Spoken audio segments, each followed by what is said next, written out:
Lord, I bow down before you. I was lost in despair, but nobody knew, 'cause I smiled through it all. And I constantly pray to you. I needed a kind word, a smile or a hug. I needed to know that somebody loved me, 'cause I felt so all alone. But lo and behold, in the midst of it all, in the midst of it all, you encouraged my soul. Yeah, you did. So I won't let go. I won't let go. I'll just keep holding on. Keep holding on. In the midst of it all, right in the middle, you encourage my soul. That's what your word did. Your word encouraged me. I'll just keep holding on.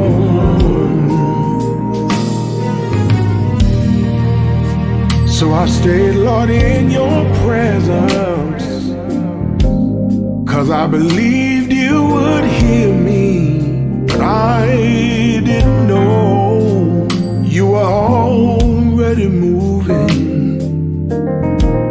Lord, you were there all along. Then you sent down your angels to lift my head up just a little higher. And that's when I knew you heard me, saw me, loved me. Yes, you did. And once again I regained hope in the midst of it all. Right in the midst of it all, you encourage my soul. So I won't let go. I won't let go. I'll just keep holding on. Whoa. In the midst of it all, in the middle of my mess, you began to bless. you encourage my soul. So I won't let go. I'll just keep holding on. Weeping may last all night, joy will come in the morning light, 'cause you never fail to supply my needs. And the more I prayed, the more I knew your love for me would see me through, and your favoring grace fell on me in the midst of it all. That's when it happened, yeah. You encourage my soul. So I won't let go. I'll just keep holding on to your unchanging hand. In the midst of it all, you encourage me, my whole soul. So I won't let go. I'll just keep holding on. In the midst of it all, ooh, you encourage my soul. I won't let go. I can't let go. I'll just keep holding on. holding on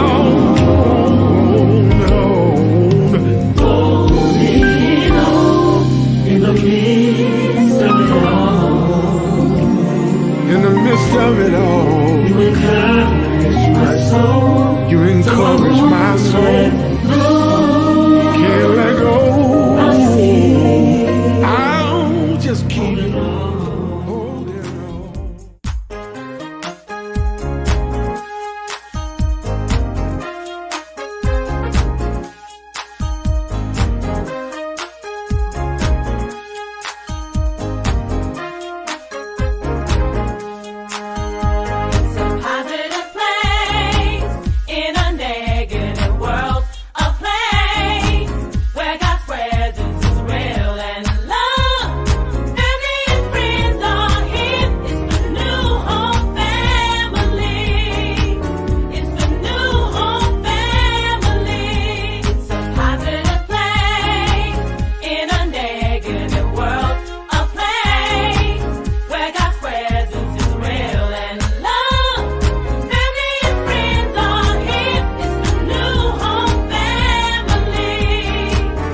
Well, God bless you, everyone. What another amazing day this is. I am so excited to have you with me this day. Listen, do me a favor.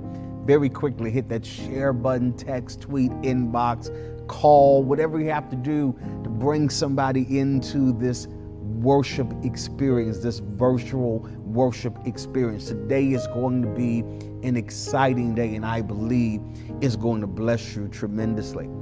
I'm going to talk today about from the subject, fear is a scam. That's right. It's a scam. I know its grips have been on many of you for years and years and years, but ladies and gentlemen, fear is a scam. And when I say scam, I'm making reference to the acronym that fear suffocates creativity, ambitions, and motives. Perhaps, ladies and gentlemen, fear is the most dangerous of all psychological deterrents. And I'm going to show you as we move through this particular lesson how you can handle it and overcome it. Psalm 34, verse 4 through 5, I just want to read that into your hearing. It says, I sought the Lord and he answered me, and he delivered me from all of my fears, all of them. Those who look to him are radiant. Their faces are never covered with shame. Fear is perhaps your greatest liability right now. It's actually not the amount of debt you're in, but it's actually the degree of fear that you are operating in and allowing to be dominant in your life. How many times do we find ourselves frozen by fear? Honestly, if you were to ask me, it would be too many to count, too many to make mention of. Perhaps it would be too embarrassing to even disclose to you how often I have been caught in the grips of fear. The reality of it is that fear kills more dreams than failure has or ever will. There is nothing that so effectively robs the mind of all of its powers of acting and reasoning as fear. At moments when you need to be taking a leap, when you need to be lunging forward, fear causes this overwhelming hesitation that ultimately paralyzes our potential progress and our success. One of the greatest discoveries a man makes, and one of his greatest surprises, is to find that he can actually do what he was afraid he could not do. Have you lived long enough yet to now have accomplished some things that prior to you accomplishing them, there was a season where you were apprehensive even about attempting it, even about entertaining the notion of doing such a thing, because it was such a feat to accomplish. But now that you've accomplished it, you now look back in retrospection and realize how often that fear has kept you from moving into great places of success. Fear takes on many forms. There is the fear of disapproval, the fear of wasted opportunity, of unrealized potential, the fear of failure, the fear of rejection, the fear of being alone, and the list goes on and on and on. John Maxwell once said that the greatest mistake we make is living in constant fear that we will make one. And I cannot tell you how often that has caused many individuals to live in a place of neutrality. They're not gaining any ground. They're not having any increase in momentum. They are simply running in place, if you will. They're in a place of inactivity. But if I'm going to move forward, then that means I have to throw out the what ifs, and I have to throw out the negatives about what I'm attempting to do and embrace life with an unshakable and even this unexplainable optimism. It is usually our need for predictability that fuels most of our fear. Whenever we lose the comfort that predictability provides for us, then instinctively, maybe you haven't, but instinctively, There were times when I would just go into panic mode and become paranoid because the plans that I had and the path that I found myself on was totally different than the one I assumed I would be on, because God had decided, or predetermined rather, that this would be the path that I would take. But because I thought another one would be it, when it was switched on me, then I became awfully paranoid and panicked. But ladies and gentlemen, that can be a very fearful thing when you think your life is destined to head one way, and in actuality, you start getting the revelation or discover that it was intended to go in a totally different direction. Too many people are thinking of security instead of opportunity.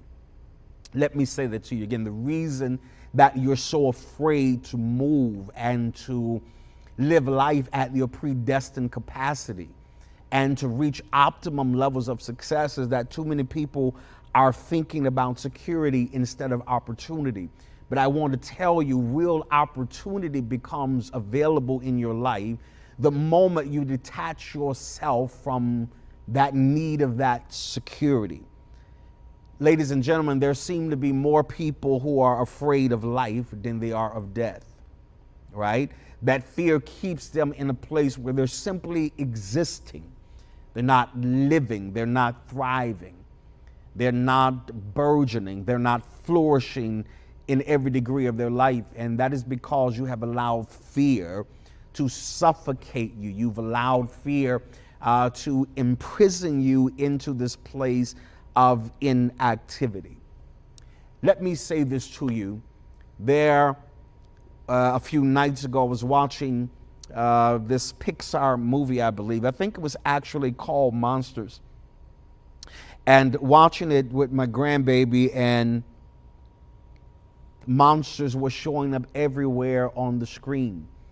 And one monster said to the other one, who obviously was shaken and fearful, said, aren't you afraid? One of the people, rather, not monster, one of the people said to the other individual when they saw the monsters approaching, they said, aren't you afraid? We need to get out of here, grab ourselves and run.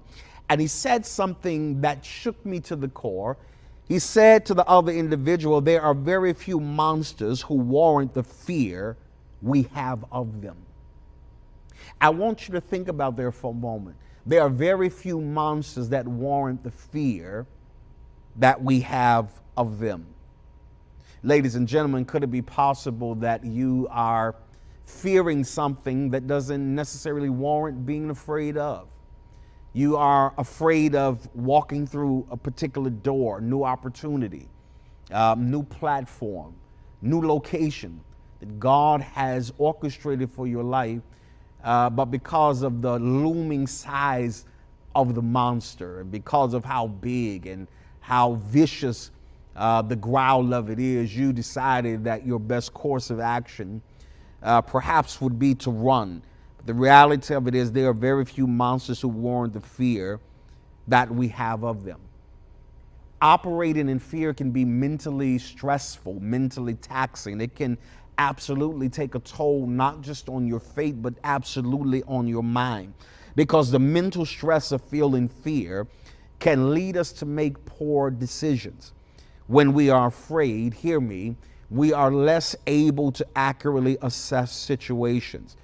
And so we don't devote much time to deliberation, to the process. We simply make decisions that are fear-induced, and more often than not, the outcomes are unfavorable. Hear me. The reason that everything that's coming at you seems to be coming at you to push you into a place of panic is to get you to make impulsive popcorn decisions without adequately having enough time to deliberate very carefully and critically about what the next step would be, what your next move should be, because it is fear inducing you to make moves that are ultimately going to be unfavorable. Ladies and gentlemen, one of the most critical things about fear that I think you really should grasp is that so much of our fear is based on the wrong assumptions. And those assumptions create for us this unhealthy level of apprehension. Most fear, hear me, most fear is unfounded. However, almost instantly, almost instinctively, we react and or respond to it as if the information or the data or the stats are absolutely accurate. This is why, again, you have to be careful that you're not just impulsively reacting to everything that you see, everything you hear, everything you are reading, everything you are feeling, because there are all signs. It is a deception that fear uses to induce fear in you so that you ultimately make the wrong decisions. What is critical to understand is that fear is only as deep as the mind allows it to be. Now let that sink in for a moment. Fear is only as deep as the mind allows it. This is why you have to stop allowing yourself to imagine the worst case scenarios all the time. I mean, the slightest sign of trouble, your mind instinctively tells you this is going to happen. It's going to be drastic. It's going to be dreadful. It's going to be devastating. But the truth of the matter is, fear often causes people to run and to replay the worst case scenarios in their mind, because most people think preparing for the worst will somehow make them feel better, when it's absolutely not true at all. It usually creates more anxiety because your fear is not created by the actual situation, but it's created by your thoughts about the situation. Lose your job. I'm going to get put out. My furniture is going to be out on the day. Your mind is rushing you to these dreadful ends. But imagining the worst case scenario will literally run the experience through your mind as if it's actually happening. So what happens then? So you start responding as though that feared event is taking place, which can lead to unnecessary stress. Have you lived long enough by now to see the thing that you fear that would happen didn't happen at all? Or if it did happen, it wasn't as nearly as intense or devastating as your mind was trying to convince you based on the suggestion of your fear. But that's why, hear me, ladies and gentlemen, you have to approach every affair in your life with a clear mind, with a clear heart, and a clear spirit, right? Knowing that whatever happens, the outcome is going to be absolutely favorable on your behalf. The enemy uses fear in order to get you to make these impulsive decisions that ultimately produce unfavorable outcomes. There are these, what I like to call presumptive fears. They arise from events or circumstances that have not happened or may not even happen at all. Again, I've lived through that. I thought this was going to happen. I was bracing for it. And by the time I loosened my grip to check and see if what was going to happen happened, it never did. It is just to keep you inactive. It is to keep you disconnected from moving, from momentum, from covering ground. Ladies and gentlemen, we are more often frightened than we are hurt. I want you to understand that most of us suffer more from imagination than from our reality. You have to get out of your head. Have you found yourself so far in your head that you can't even process your reality because you're in your head? Again, you're playing out the worst case scenarios. You're thinking about what can go wrong, how long this is going to be this bad. These are these presumptive fears. Then there are these preconceived fears. They arise from thinking patterns we've created and become adjusted to, whereby we interpret everything as final. Oh, the doctor said this, so that's final. The lawyer said this, so that's final, right? And so when you have these preconceived fears, then you shut out the possibility of prophetic intervention. You shut out the notion that anything can change beyond what your mind, by your fear, has convinced you that it can be. This is final. Ladies and gentlemen, out of all the liars in the world, sometimes the worst are our own fears. Now, I know some liars, but Nobody has ever lied to me more than my own fear. My fear told me, you can't do that. You'll never accomplish this. Get that out of your mind. Erase that ridiculous notion that you could have this or you could absolutely accomplish this. If you're not careful, fear will have you intimidated by life, by opportunities, by people, by ideas of betterment, and what other people think of you. Oh God, I wish I had more time, but I know what that senseless cycle feels like. Intimidated by life, by the opportunities, by people, by ideas of better, what other people think of you. But let me just help free you up. You will never please everyone. And rarely is it worth sacrificing yourself to accommodate some other people's belief about who you should be or what you should be doing. Now, ironically, everybody wants change on some level, but most have this fear of change. Everybody has it. I mean, you develop certain comfort zones, certain safe routines for your life, and any degree of disruption makes you a little uncomfortable. But it's necessary disruption, necessary discomfort in order to move you into the place you were intended to be. So you must embrace change. You must embrace it. Change is constant. It's a part of evolution. It's a part of life. It's a part of the human experience. It's a part of the faith experience. You should be believing on a higher level now than you were a few weeks ago, right? Because change is evolution. Hear me, all of you who are being afraid of change and doing what you know internally God is calling you to do. You can discover what your enemy fears most by observing the means he uses to frighten you. You don't know how important that was. You can discover what your enemy fears the most about you by observing the means he uses to frighten you. You worked yourself up. You say, I'm going to do a certain thing, and the enemy starts attacking your esteem. He starts attacking your perceived lack of ability to operate at that level or to function in that dimension. But you can always discover what your enemy fears the most about you by observing what the enemy used to frighten you.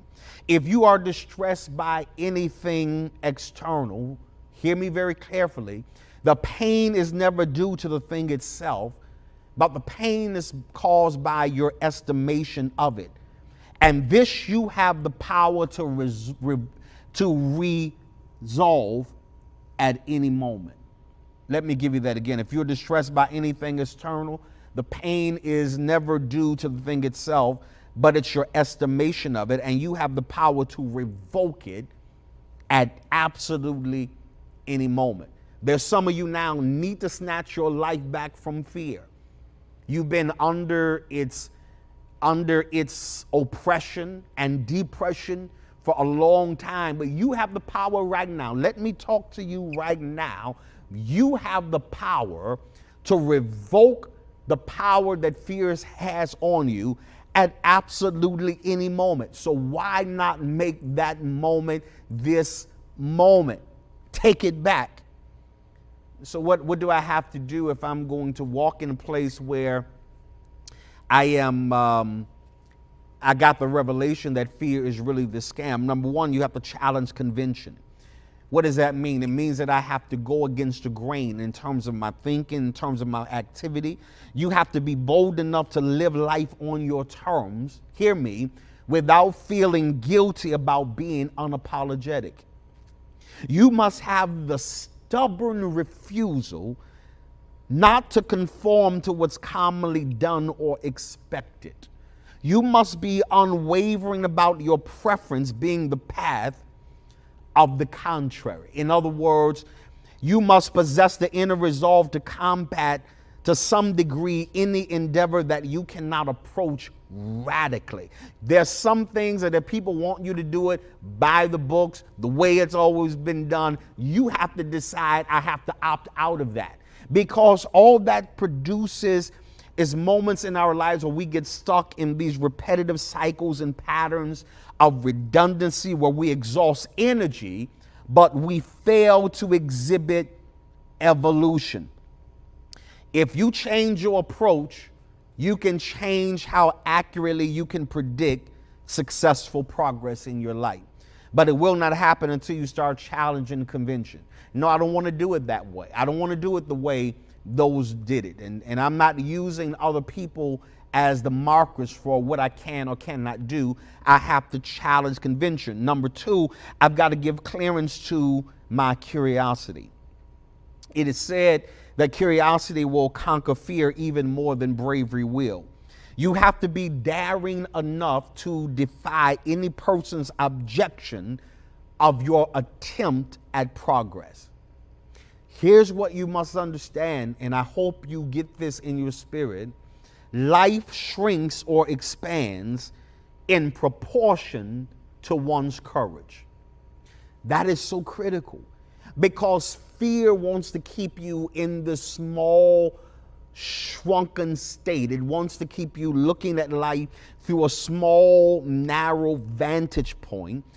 But the moment you shed that fear and begin to take that spirit of boldness on you that you have been given by God, the whole world opens up to you. You're going to look back over your life one day and want to slap yourself and can't believe that I was scared to live any bigger, that I was scared to go out and apply for this, that I was scared to go out and audition for this role. You're going to look back over your life and be upset that you allowed fear to keep you in a shrunken state for that long in your life. Plato said, we can forgive a child who is afraid of the dark, but the real tragedy of life is when men are afraid of the light. Let me tell you, let me help you. Your future is bright. It is radiant. The text I read you in Psalm says the radiance is on your face. Sometimes we are more afraid of the light than we are of the dark. And because we've been in the dark more than we've been in the light, we've been in a dark place, a dreadful place, dry place, a place that is not sufficient, a place that could not accommodate who we are. And sometimes we become afraid of the light. But I want to look you in your eye and I want to tell you to start moving toward that light. There is more expanded existence than the one that you are living now. There is more life for you, but you will never get to it until you give clearance to your curiosity and say, I wonder what would happen if I did this. That's the only way you're going to combat this degree of fear, is that your level of curiosity has to go higher than it's ever been in your life. I wonder, could I captivate an audience? I wonder, could I sell my books or products? You got to get more curious, because when you become curious, there is a degree of freedom and liberty that's going to overtake you and allow you to walk into the light that you were created to walk in. And so not only, ladies and gentlemen, number one is that I've got to challenge convention. Number two, I've got to give clearance to my curiosity. Number three, I've got to stop being so cautious. Now, this is critical because the statement I want to make to you is powerful. And that is, you can never cash in on caution. Let me let that sink in for a moment. You can't cash in on being cautious. Anybody who's ever done anything significant and substantial and made great imprints in the realm of success has done it as a result of being okay with taking certain risk. The problem with most people is that we fear taking risks. Don't fear failure so much that you refuse to try new things. Ladies and gentlemen, the saddest summary of any individual's life contains three descriptions. Here they are: could have, would have, should have. Never be afraid to try something new. Hear this, pay attention, watch me really closely. The reason that you should never be afraid to try something new or to explore all the options that are available for you, I want you to remember, amateurs build the ark, and professionals built the Titanic. I want that to sink in. Try it. It's not gonna. I'd rather try something that failed than waste 20 years. Said, I should have tried it. Maybe I should have given a go at that. Ladies and gentlemen, you're at the point in your life now where perhaps you might be a little too cautious. You might be a little too reserved. You might be a little too apprehensive because all your life people have told you, it's been inundated in your mind and your spirit. You don't have enough of what it takes. We don't do that in this family. This family makes this amount of money and we're okay with that. And that has influenced you not to thrive and not to move ahead and embrace your God-given right and destiny and entitlement to live a larger life than the one you are living now. The problem is you can't cash in on cautious though. So if I'm going to break out of the cycle of fear, I've got to challenge convention. Number two, I've got to give clearance to my curiosity. I've got to stop being so cautious. Number four, I've got to conquer comparing. See, because as long as you're comparing where you are in relation to where others are, who have progressed further than you, those who have accomplished more than you, then you could potentially lose momentum fearing that you'll never measure up to them. Again, fear is mostly contributed to you comparing yourself to others at where they are and where they are in their particular place in life, rather than capitalizing on that time, using it to become the best version of yourself, to educate yourself more, expose yourself more, so that you can have the kind of experience out of life that you've always dreamed of. Men go to far greater lengths to avoid their fears than they do to obtain what they desire. Now that's more powerful than you even know. People will go out of their way to avoid their fears. They will go through much greater lengths to avoid their fears than they do to obtain what they desire. The question is, how much do you desire it? It's not until desire trumps the fear that manifestation occurs in your life. Man, that was some of my private stuff, stash stuff right there. It's not until your desire trumps your fear that manifestation really takes place in your life. And so you got to decide from today on, I recognize fear as a scam. It's just to suffocate and suppress my creativity, my aspirations, my motives, my dreams, things that I want to do out of my life. It is only there as as a scam, right? So you got to understand. Let me give you three things about fear that you must get. Number one, fear disrupts the concentration you need to advance in your life. As long as you are fearful, your mind is everywhere. Your brains are scattered. Your thoughts are disconjointed. Nothing is in alignment with your mind, your spirit, your action, your behavior. Everything is out of joint because fear disrupts the concentration you need to advance your life.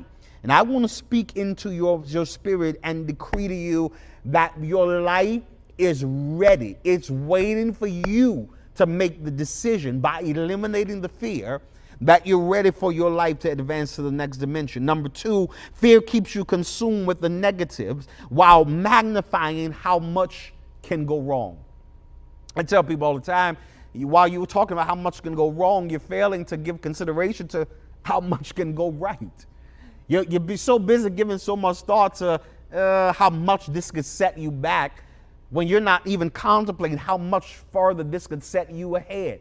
If you would ever shed the fear and step out and do the thing you are sensing and hearing in your heart and in your spirit, you could produce just astronomical figures in terms of income, in terms of productivity for your life, but you've got to stop allowing fear to consume you with the negatives. Every time a negative rises, you combat it with something positive. Every time people are speaking negative to you, you got to do what I do. You got to learn how to remove yourself from the environment. I can't do nothing about you being in the environment, but I can do something about me being. I can remove myself out of every negative. You have the right to do so. You are under no obligation to stay in any environment that is not contributing to your evolving or your expansion.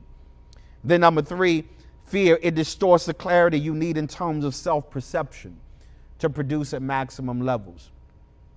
Fear is only there to get you to see yourself again in a lowered state. It's only to get yourself to talk to yourself in a demeaned manner. It's only there to get you to see yourself through a small window, to view yourself small. But let me tell you, ladies and gentlemen, there is nothing small about you. Everything about your future is looking much bigger than it does now. Everything about your next stage, your next phase of life, the next sequence of events that are leading up to a massive future, there's nothing little about it. I pronounce big on you this day. I speak bigger opportunities, bigger salaries, bigger doors, bigger positions are coming to you. Once you recognize fear is a scam, you no longer walk around treading on thin ice. There's a boldness that comes in you when you realize that's all a scam anyway. It's a psychological, spiritual, it's a deception from hell itself to stop you from attempting to make progress. But this day, go get it with everything you got. Your future is waiting on you to show up.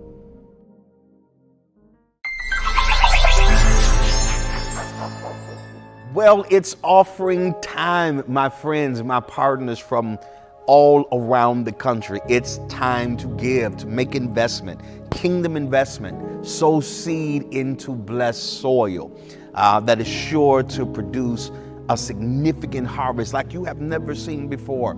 Again, let me, as always, thank all of you who continually support the work of God in this ministry, not just on Sundays or any other days, but you support it every single week. And for that, I want to thank you. On this day, I'm going to challenge everyone that's watching me this day. I want you to release your faith. I want everyone that's watching that will watch.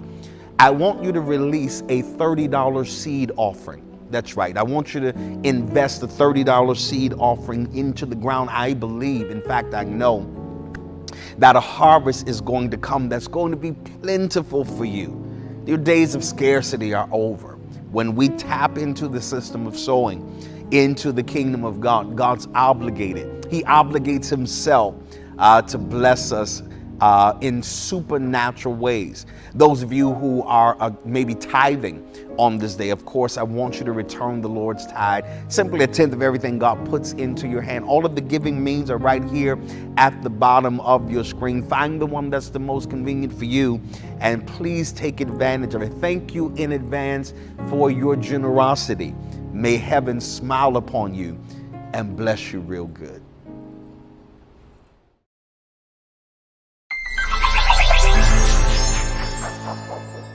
Family, didn't we enjoy the presence of God on today? I know service was just amazing. I know you felt the presence of the Lord right there, wherever you're watching us from. Right now, it's giving time, and we want to make sure that we sow into the man of God's life. He's delivered a powerful word to uplift us and teach us and to encourage us, to strengthen our faith. And now is your opportunity to participate in sowing a seed into the man of God's life. So easy to do. You can go to his personal cash app at $Henry W. Bolden 3. Yeah, that's right, $Henry W. Bolden 3. Or you can go to his personal website at henrybolden.com. Go ahead, sow a good seed into the man of God's life. God bless you.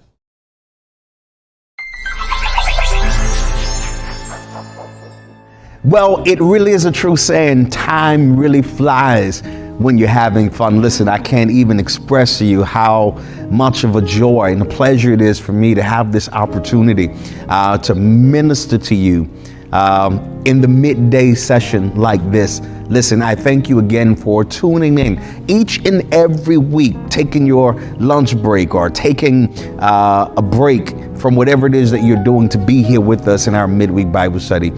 For that, I am forever thankful. Don't forget to follow on all of our social media platforms. Don't forget to respond and comment and let us know this has been a blessing to you. And listen, I want to pronounce God's blessing on your life and your family. May the rest of this week be an amazing week for you. Always remember in parting that things can change for you at any moment. I'll see you next week.